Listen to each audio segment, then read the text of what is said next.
Subhanahu wa ta'ala, kita bersyukur kerana kita dapat bersama-sama pada pagi ini, dapat sama-sama kita mengungkap segala ilmu yang Allah Subhanahu wa ta'ala wajibkan ke atas kita.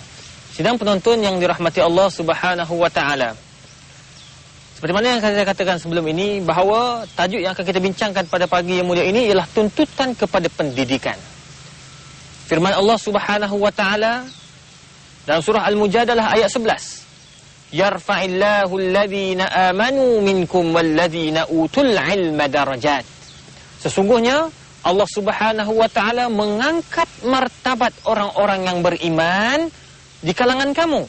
Walladhina utul ilma darajat. Bukan sekadar mereka ini beribadah, bukan sahaja mereka ini mempunyai keimanan, tetapi mereka juga, kata Allah Subhanahu wa ta'ala, memberikan ilmu satu darjat yang cukup besar. Apa maksudnya? Iaitu orang-orang itu bukan sahaja beriman pada Allah, tetapi mereka ini juga mempunyai ilmu untuk mendekatkan diri mereka kepada Allah Subhanahu wa ta'ala. Maksud daripada ayat ini, ya, boleh kita katakan bahawa Allah Subhanahu wa ta'ala tak terima ibadat orang yang kuat ibadat tapi tidak ada ilmu. Sebab bila kita beribadah tanpa ilmu, maka kita akan buat benda-benda yang bid'ah. Kita akan buat benda-benda yang Allah Subhanahu wa ta'ala larang. Kita akan buat benda-benda yang dalam ibadat yang Nabi tak pernah buat, lepas tu kita buat dan kita kata itu adalah sunnah Nabi. Maka banyak berlakunya perkara-perkara yang bercanggah dengan syariat akan berlaku apabila kita buat ibadat tanpa ilmu. Manakala orang yang ada ilmu tetapi tidak belajar ataupun tidak beribadah pada Allah Subhanahu wa ta'ala,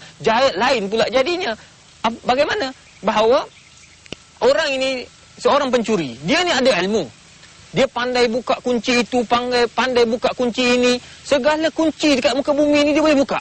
Itu satu ilmu. Tapi disebabkan dia tidak ada amal ibadah pada Allah Subhanahu wa ta'ala, tak ada ketakwaan pada Allah Subhanahu wa ta'ala, membuatkan mereka ini telah melakukan dosa kepada Allah Subhanahu wa ta'ala dengan ilmu mereka. Sebab apa? Ada ilmu, tidak ada amal. Tapi ada setengah golongan pula ada amal, tidak ada ilmu. Maka kedua-kedua ni kalau satu-satu saja tak jadi, maka perlu ada, ya, kedua-duanya sekali. Kena ada ilmu dan beramal. Bila kita beramal, kita kena ada ilmu. Oleh kerana itulah Allah Subhanahu wa ta'ala juga menyebut di dalam surah At-Taubah ayat 122, wa ma kana al-mu'minuna liyanfiru kaffah فلولا نفر من كل فرقة منهم طائفة ليتفقهوا في الدين ولينذروا قومهم إذا رجعوا إليهم لعلهم يحذرون. Yang bermaksud, sidang penonton yang dirahmati Allah Subhanahu wa ta'ala, wa ma kana al-mu'minuna liyanfiru kaffah. Bukan aku kata Allah Subhanahu wa ta'ala, janganlah semua orang keluar pergi berjihad fi sabilillah, jangan semua orang pergi jadi askar, jangan semua orang jadi tentera. Akan tetapi kata Allah Subhanahu wa ta'ala, falaula nafara min kulli firqatin minhum ta'ifatul yatafaqahu fid din. Kata Allah, kalang baiknya kalau di kalangan mereka ini ada pula yang golongan-golongan yang keluar selain daripada pergi berperang fi sabilillah, selain daripada menjadi tentera, selain daripada menjadi anggota polis, selain daripada itu, yang mereka ini pergi menuntut ilmu yang berkaitan tentang, ya, ilmu agama, yang berkaitan tentang ilmu fizik, yang berkaitan tentang ilmu engineering, yang berkaitan dengan segala ilmu yang Allah Subhanahu wa ta'ala bagi kepada kita. Mana mereka ini dia tafaqahu fid din, dan mereka ini hebat dalam bidang-bidang yang berkaitan tentang agama mereka. Tahu tentang agama Islam, tahu seluk-beluk yang berkaitan tentang hukum hakam yang berkaitan dengan syariat Islam.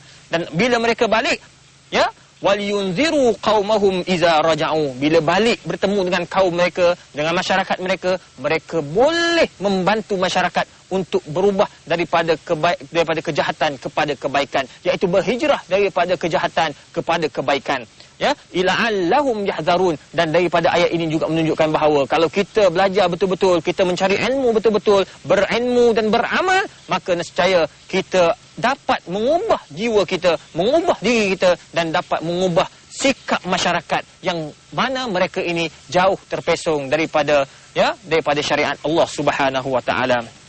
Sidang penonton yang dirahmati Allah Subhanahu wa ta'ala, oleh kerana itulah para ulama telah menetapkan beberapa adab, ya, yang wajib ada kepada kita, yang harus ada pada kita, ya, semasa kita menuntut ilmu. Ini menunjukkan bahawa menuntut ilmu ini, ya, tuntutan kepada pendidikan ini amat ditekankan di dalam Islam. Di mana oleh kerana itulah para ulama menetapkan beberapa adab untuk kita mengaplikasikan dalam, ya, mencari ilmu. ya, muslimin muslimat, sidang penonton yang dirahmati Allah Subhanahu wa taala. Apakah adab-adab yang perlu ada bagi setiap individu yang hendak mempelajari ilmu-ilmu yang khususnya bidang-bidang yang berkaitan tentang agama Islam? Yang pertama, tuan-tuan, puan-puan yang saya hormati sekalian, ya, adab yang pertama iaitu mengikhlaskan niat hanya kerana Allah Subhanahu wa taala. Maksudnya di sini, tuan-tuan, puan-puan yang saya hormati sekalian, setiap apa yang kita nak belajar, kita kena ikhlas kerana Allah Subhanahu wa taala, dan jangan sekali-kali kita buat satu benda itu kerana benda lain. Sebab Nabi sallallahu alaihi wasallam menyebut, innamal a'malu binniyat wa innama likulli imri'in ma nawa. Setiap amalan itu mesti ada niat, dan niat itulah yang akan menentukan sama ada amalan yang kamu nak buat itu betul ataupun tidak. Jadi kalau kita belajar ilmu banyak-banyak, ya, tetapi kalau kita belajar tidak kerana Allah Ta'ala, itu yang membuatkan kita menjadi perompak. Apabila kita belajar bukan kerana Allah Ta'ala, itu yang menyebabkan kita ini jadi pencuri. Oleh yang demikian, tuan-tuan puan-puan yang saya hormati sekalian, semasa kita nak belajar untuk memupuk diri kita jadi minat pada belajar, nak memupuk anak-anak kita agar minat pada belajar, maka sama-samalah kita memperbetulkan niat. Kenapa kita mempelajari ilmu? Kenapa kita mempelajari ilmu fizik? Kenapa kita mempelajari ilmu matematik? Kenapa kita mempelajari ilmu-ilmu yang berkaitan agama Islam? Kenapa? Jadi niat kitalah yang akan menentukan sama ada amalan kita itu diberkati Allah ataupun tidak. Sidang penonton yang dirahmati Allah Subhanahu wa taala, untuk mengetahui apakah adab-adab seterusnya yang telah ditetapkan oleh ulama untuk menuntut ilmu, kita bertemu selepas ini.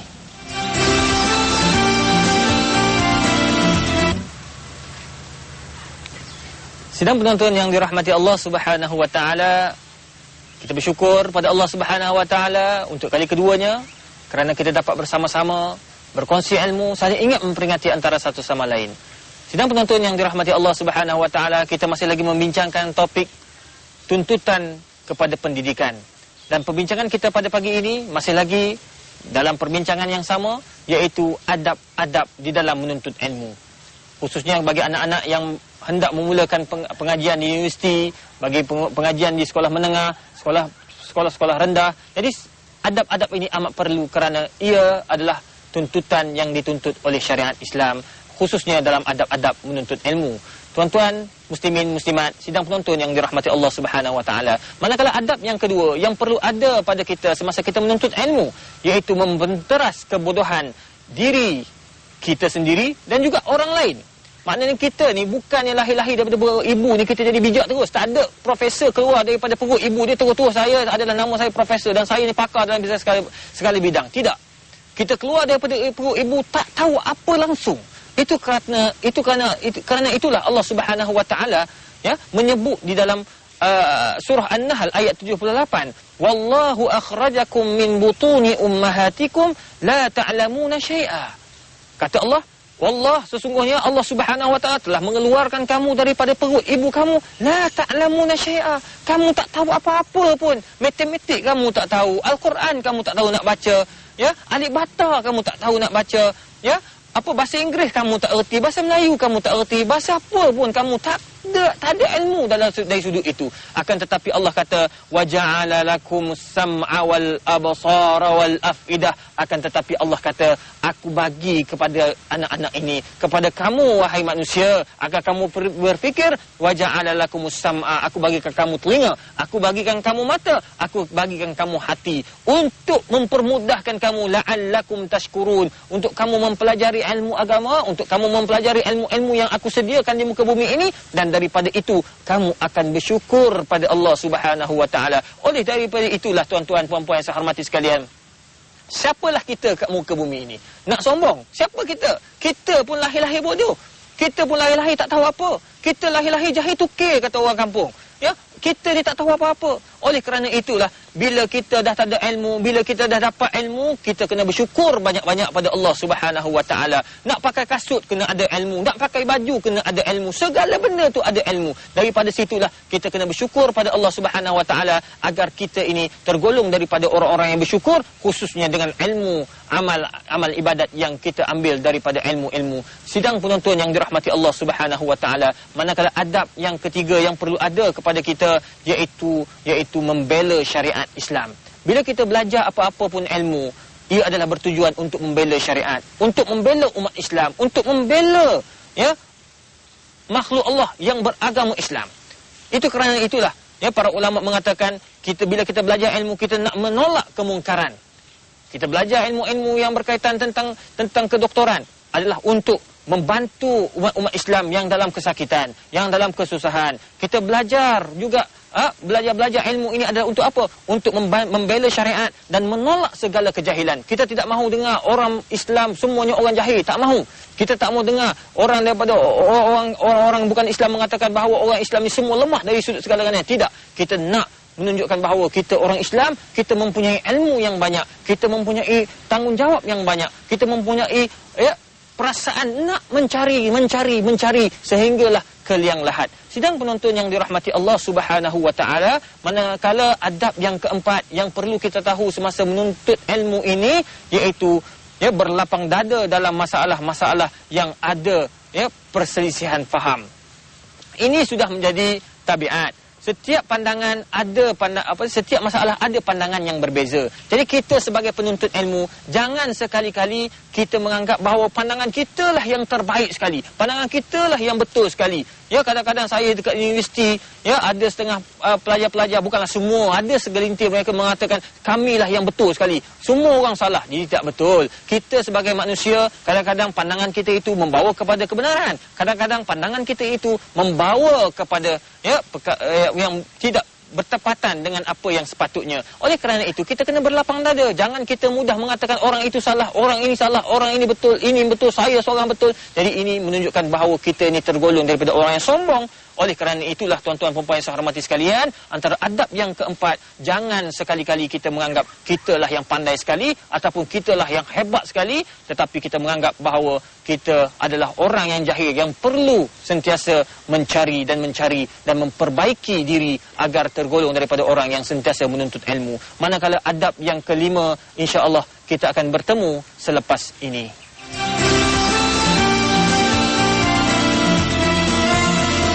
Kita sambung kembali perbincangan kita mengenai adab-adab di dalam menuntut ilmu.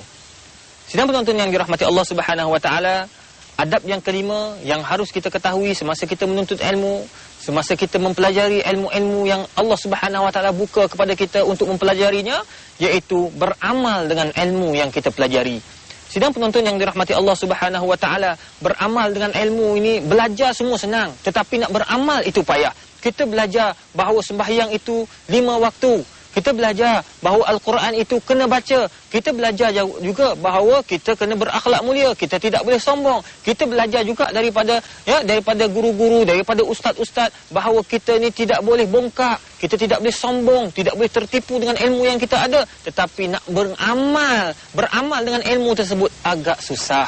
Akan tetapi itu perlunya kepada kesabaran, perlu kepada kekuatan untuk berdepan dengan masalah-masalah ini. Oleh kerana itulah para ulama meminta kepada kita agar bila kita mempelajari apa-apa ilmu pun kita kena beramal. Kalau kita beramal, kita sebagai seorang ustaz, kita kena menjadi seorang ustaz yang baik. Kalau kita seorang ahli fizik, kita kena jadi seorang ahli fizik yang baik. Kalau kita seorang ahli politik, kita kena jadi seorang ahli politik yang baik, agar kita ini beramal dengan ilmu yang kita pelajari. Oleh kerana itulah, sidang penonton yang dirahmati Allah Subhanahu wa taala, Nabi SAW menyebut di dalam satu hadisnya yang cukup masyhur yang diriwayatkan oleh Imam Muslim, kam min qari'in lil Quran wal Quranu yal'anuh. Berapa ramai yang mereka ini baca Al-Quran, faham Al-Quran, tetapi tak beramal, dan akhirnya pada hari kiamat kelak mereka ini dilaknat dengan Al-Quran itu sendiri. Wa'iyadzu billahi min zalik. Itu dengan Al-Quran, apatah lagi dengan ilmu-ilmu mereka. Kalau mereka ini seorang ustaz, dia belajar tentang ilmu agama, tetapi perangai tak macam ustaz, di akhirat kelak mereka ini akan dilaknat oleh Allah Subhanahu wa taala dengan ilmu yang mereka belajar. Ilmu hadis yang mereka belajar akan laknat dia, ilmu fiqh yang mereka belajar akan laknat dia, ilmu Al-Quran yang mereka belajar akan laknat dia. Sebab apa? Sebab mereka tidak beramal dengan apa yang mereka pelajari selama ini. Sidang penonton yang dirahmati Allah Subhanahu wa taala, antara adab yang seterusnya iaitu adab yang keenam. Apakah adab yang keenam yang perlu ada kepada kita apabila kita berdepan dengan alam mempelajari ilmu ataupun alam pelajaran? Sidang penonton yang dirahmati Allah, iaitu beradab, berdakwah kepada Allah Subhanahu wa taala. Adab yang keenam ini dia lebih fokus kepada berdakwah. Maknanya kita belajar satu ilmu tu, berdakwah maksudnya kita menyampaikan kepada orang jahil. Kalau saya sebagai seorang ustaz, kita menyampaikan bidang-bidang saya kepada orang-orang yang tidak tahu tentang apa yang berkaitan dengan bidang saya. Kalau orang itu seorang cikgu fizik kita katakan, maka dia ni alim dalam bidang fizik, maka dia kena berdakwah kepada orang-orang jahil agar mengetahui apakah yang dimaksudkan dengan fizik. Kalau orang cikgu itu seorang cikgu matematik, maka dia kena sampaikan kepada anak-anak muridnya yang tidak tahu apakah yang dimaksudkan dengan matematik, dia kena ajar betul-betul apakah yang dimaksud dengan matematik. Akhirnya ini menunjukkan bahawa kita akan mengajar orang, akan mengubah sikap orang daripada jahil kepada mempunyai ilmu pengetahuan. Kita akan menggalakkan orang lain agar mereka ini minat kepada ilmu. Itu kerana itulah Allah Subhanahu wa taala menyebut, ya, wal takum minkum ummatun yad'una ilal khair wa ya'muruna bil ma'ruf wa yanhauna 'anil munkar. Ya, jadilah kamu wahai manusia, wahai orang-orang Islam, satu umat yang mereka ini mengajak kepada kebaikan. Jadi tidak semestinya hanya ustaz saja yang akan masuk syurga, tidak. Setiap individu yang mereka ini ada ilmu dan dia gunakan ilmu ini untuk berdakwah, untuk mengajar orang kepada kebaikan, untuk mengajak orang agar minat kepada Islam, agar mengajak orang agar minat kepada, ya, tuntutan ilmu dan tuntutan pelajaran, nescaya mereka ini akan mendapat keberkatan Allah Subhanahu wa taala dan tergolong di dalam ayat yang Allah kata wa ya'muruna bil ma'ruf, dan menyuruh orang melakukan kemakrufan, melakukan kebaikan, wa yanhauna 'anil munkar, dan melarang orang daripada melakukan kemungkaran. Sebab bila kita tidak belajar, malas belajar, degil, tidak suka belajar, tergolong daripada orang-orang yang suka melakukan kemungkaran. Jadi kita sebagai orang yang mempunyai ilmu, sebagai cendekiawan, seorang orang yang berpengetahuan, kena melarang anak-anak muda kita, melarang orang-orang yang suka membuang masa daripada buang masa. Maka banyakkanlah membaca, banyakkan mentalaah, banyakkan mengulang kaji. Jangan selalu buat benda-benda yang Allah Subhanahu wa taala larang. Sebab bila kita banyak buat benda yang Allah larang, hati kita akan jadi keras, hati kita akan jadi rosak. Sebab apa? Sebab kita tergolong daripada orang-orang yang selalu melakukan kefasadatan di muka bumi. Sidang penonton yang dirahmati Allah Subhanahu wa taala, manakala adab yang terakhir yang dibincangkan oleh para ulama, iaitu sabar dalam menuntut ilmu. Kita ni bila menuntut ilmu memang kena sabar. Kadang-kadang ada anak-anak yang baru habis UPSR, yang mungkin lepas ni habis SPM, ya, terpaksa berpindah daripada sekolah biasa ke sekolah menengah yang lebih lebih hebat, ataupun kita katakan sebagai sekolah berasrama penuh. Jadi ini amat susah, nak tinggal mak, nak tinggal ayah, nak tinggal makan sedap, nak tinggal segala-gala benda, ya, semasa kita berada di dalam asrama tersebut. Jadi oleh demikian, kesabaran itu perlu semasa kita menuntut ilmu. Jadi adab yang terakhir ini menekankan kepada betapa pentingnya, ya, sabar di dalam menuntut ilmu. Kalau hatta ada setengah orang kena keluar negara pun, dia kena banyak bersabar. Oleh kerana itulah tuan-tuan, ya, muslimin muslimat, sidang penonton yang dirahmati Allah Subhanahu wa taala, kita kena banyak bersabar di dalam menuntut ilmu, dan kita kena berpegang dengan adab-adab yang telah ditetapkan oleh para ulama agar kita ini tidak tergolong daripada orang-orang yang benci kepada ilmu, agar kita ini tak tergolong daripada orang-orang yang kurang membaca dan suka melakukan benda-benda yang haram. Oleh kerana itulah kita kena banyak berdoa dengan Allah Subhanahu wa taala, dengan doa Nabi sallallahu alaihi wasallam kepada bayi yang baru lahir di waktu itu, iaitu Ibnu Abbas. Nabi berdoa, Allahumma faqihhu fid din wa 'allimhu at-ta'wil. Jadi kita pun kena sentiasa berdoa pada Allah, ya Allah, ya Tuhanku, Allahumma faqihna fid din wa 'allimna at-ta'wil. Ya Allah, ya Tuhan kami, kau jadikan kami ni alim dalam agama kami, alimkan kami juga di dalam ilmu-ilmu yang berkaitan dengan hukum hakam di dalam Islam dan juga di dalam, ya, dalam kehidupan kita. Jadi muslimin muslimat, sidang penonton yang dirahmati Allah Subhanahu wa taala, semoga apa yang kita bincangkan pada pagi yang mulia ini mendapat keberkatan daripada Allah Subhanahu wa taala, dan kita insya-Allah tergolong daripada orang-orang yang meminati ilmu. Wabillahi taufiq wal hidayah. Wassalamualaikum warahmatullahi wabarakatuh.